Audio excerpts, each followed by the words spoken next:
ce matin, 6 minutes avec Jean-Vital de Maison. Il est président des hôteliers de Genève, Béatrice. Bonjour Jean-Vital de Maison. Bonjour Béatrice. Et félicitations puisque vous avez été réélu hier lors de l'Assemblée Générale des hôteliers genevois, président donc de nos hôteliers. Comment vont-ils ces hôteliers genevois ?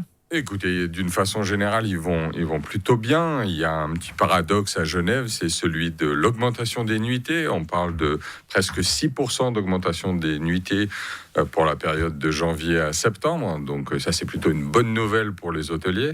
Mais dans le même temps, depuis 2022, le nombre de chambres d'hôtel disponibles à Genève, le nombre d'hôtels a augmenté. À peu près 1500 chambres et une dizaine d'hôtels supplémentaires. Un des exemples assez marquants, c'est dans le quartier de l'Étang, ce nouveau quartier. Eh bien, il y a déjà 3 hôtels qui ont ouvert et bientôt probablement un 4e. Donc tout ça, c'est plus de chambres sur le marché. Et si on fait la combinaison des deux, d'un côté, on a plus de chambres, plus de nuitées réservées par les touristes, et de l'autre côté, plus de chambres disponibles. Eh bien, la combinaison des deux nous amène à une occupation de nos établissements plutôt stable. Qui est de l'ordre de ? Alors, l'occupation, elle est à peu près à 64% annuelle en moyenne. Depuis ça semble assez peu, 64%. Alors, c'est vrai que si on compare avec une ville comme New York, à New York, si on ne fait pas au moins 92-93% d'occupation, on est un mauvais hôtelier. À Genève, le marché est un petit peu différent, la concurrence est plus forte et le nombre d'établissements est plus grand. Alors vous le disiez, il y a davantage d'établissements. Comment expliquer ce boom de la création d'hôtels alors qu'on sort de cette fameuse période Covid où on nous disait que l'hôtellerie était particulièrement impactée ? Eh bien, Genève est une ville probablement très attractive pour les investisseurs. Alors, d'un côté, il y a l'investissement immobilier qui peut présenter certains intérêts pour ces investisseurs.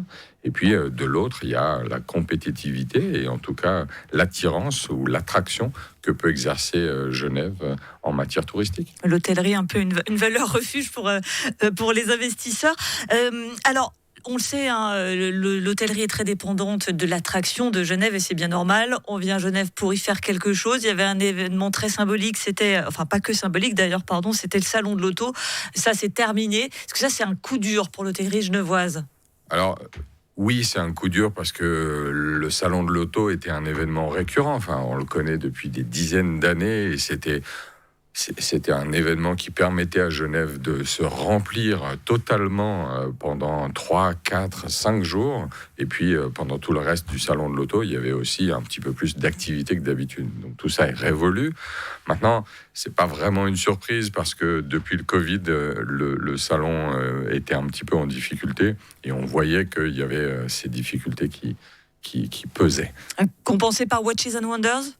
Alors, Watches and Wonder, depuis la disparition du salon de Bâle, effectivement, a pris l'ascenseur et c'est devenu le plus gros des événements qu'accueille notre ville et qui amène et qui génère le plus gros nombre de nuitées.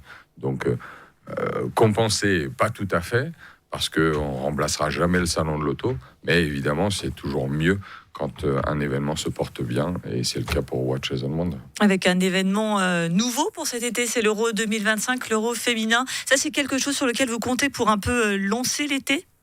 Alors, toutes les manifestations qui nous permettent de dynamiser l'été sont les bienvenues à Genève. Le temps des fêtes de Genève est révolu, on le sait, mais le besoin d'événements, de manifestations pendant l'été, telles que les fêtes Genève-Genève, on en a besoin, nous les hôteliers. On a besoin d'une activité pour attirer les touristes à Genève, y compris pendant l'été. Et en ça, l'Euro féminin de football, oui, c'est 3 semaines au mois de juillet, où on va avoir une clientèle peut-être un peu plus diverse que pour des matchs de football masculin. Genève Tourisme nous promet un public beaucoup plus bigarré, beaucoup plus familial. Et finalement, nous, on se réjouit, les hôteliers, d'accueillir toutes ces familles à Genève. Et si on lit un tout petit peu derrière les lignes de ce que vous êtes en train de nous dire, c'est tout de même qu'à Genève, il faut aussi comprendre que seul le mot Genève ne suffit pas à faire venir des personnes. Il faut qu'il y ait des choses qui s'y passent. On n'avait plus les fêtes de Genève, on n'a plus le salon de l'auto. C'est un peu un appel aux autorités pour dire « Allez, il faut se bouger ». C'est pas un peu, c'est clairement un appel aux autorités. Je l'ai rappelé hier soir dans notre Assemblée Générale. Nous avons besoin que la ville s'investisse dans l'organisation de manifestations estivales, mais pas que. On a besoin de dynamiser la ville. Il faut que, entre le Bol d'Or et le Jeune Genevois, il y ait un ou plusieurs événements d'ampleur.